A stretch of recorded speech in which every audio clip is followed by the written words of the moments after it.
Puji Tuhan, mari sama-sama kita bersyukur kepada Tuhan.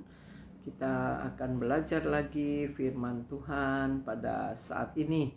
Yuk kita sama-sama membuka Alkitab kita di 2 Korintus pasal 7 ayat yang pertama.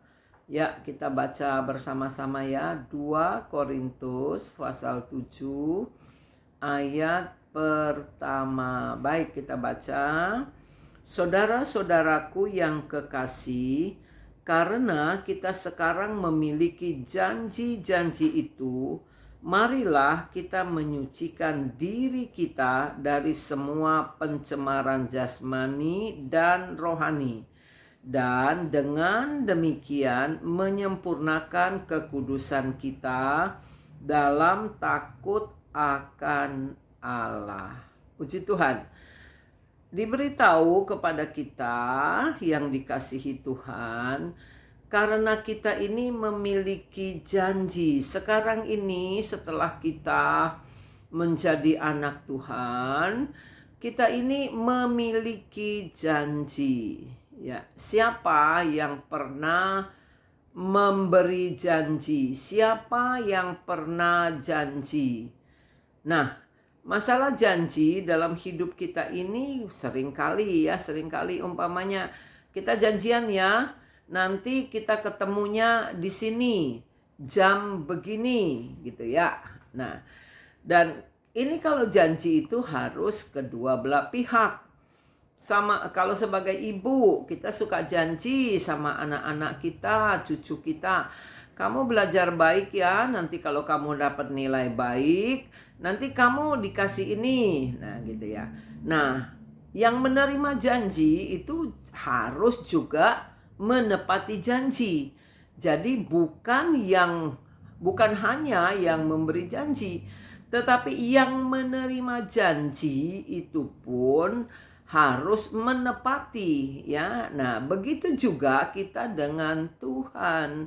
Ayat ini berkata, karena kita memiliki janji, kita diajak mari kita menyucikan diri kita. Ya. Jadi menerima janji Tuhan, sementara menunggu janji Tuhan, kita harus menyucikan diri kita. Ya, itu salah satu syaratnya, dan yang harus disucikan, harus menyucikan itu adalah kita yang menerima janji. Ya, Tuhan kita itu kudus. Nah, ayat ini berkata, kita menyucikan diri kita dari hal apa? Dari semua pencemaran jasmani dan rohani.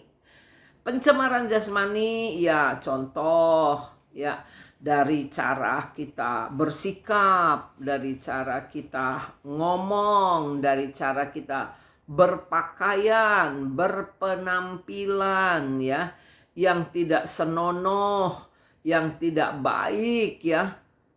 Tentunya seturut standar dari Alkitab ya. Nah, ini jasmani. Nah, kalau pencemaran rohani itu apa ya? Mungkin pencemaran rohani itu nggak kelihatan di mata umum. Kalau kita pakai baju nggak sopan, ya mungkin langsung kelihatan, itu orang pakai baju, orang Kristen kok kayak gitu, nggak sopan ya.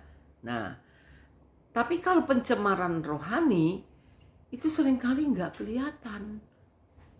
Kalau orang yang tidak memperhatikan, dia nggak akan tahu gitu. Pencemaran rohani itu apa?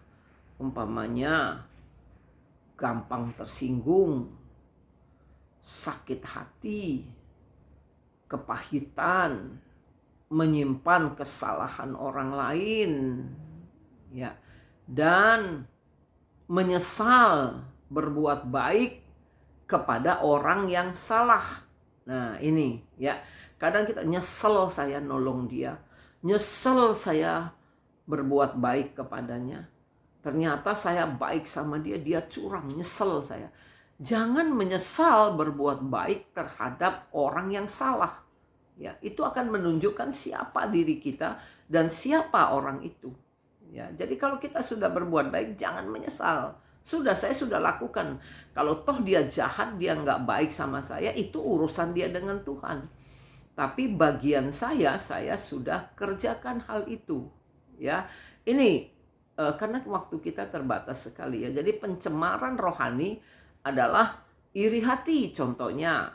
Ya, diam-diam kita iri hati. Iri hati itu apa saja sih?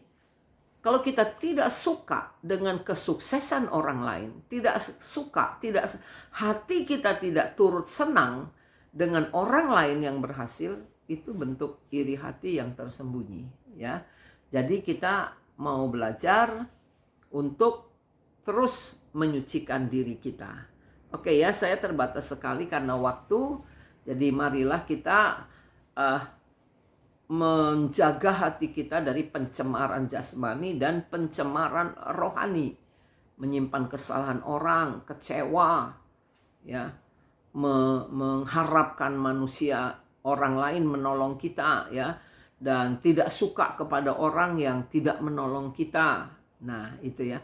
Tidak suka kepada orang yang tidak cocok dengan pendapat kita. Nah, oke ya. Jadi marilah supaya kita menerima janji Tuhan itu, ya. Karena kalau Tuhan janji nggak mungkin mungkir dia, nggak mungkin gagal. Kalau kita gagal menerima janji Tuhan, mengalami, itu bukan salah Tuhan, pasti kesalahannya itu di kita, ya. Sebab kita tidak komitmen, tidak bersikap sesuai dengan janji dalam perjanjian itu dengan Tuhan. Oke ya. Tuhan memberkati kita. Mari kita berdoa supaya semua kita menerima apa yang dijanjikan oleh Tuhan. Terima kasih Bapa, Engkau memberikan janji keselamatan, janji sukacita, janji kami dapat masuk ke surga, dan kami terpelihara selama kami ada di muka bumi. Meteraikan firman Tuhan agar kami pun dapat menepati janji kami dengan Tuhan. Jauhkan kami dari pencemaran jasmani dan pencemaran rohani ya Tuhan. Berkati semua kami yang mendengarkan firman Tuhan ini. Di dalam nama Tuhan Yesus Kristus kami berdoa. Haleluya. Amin. Tuhan memberkati kita. Haleluya.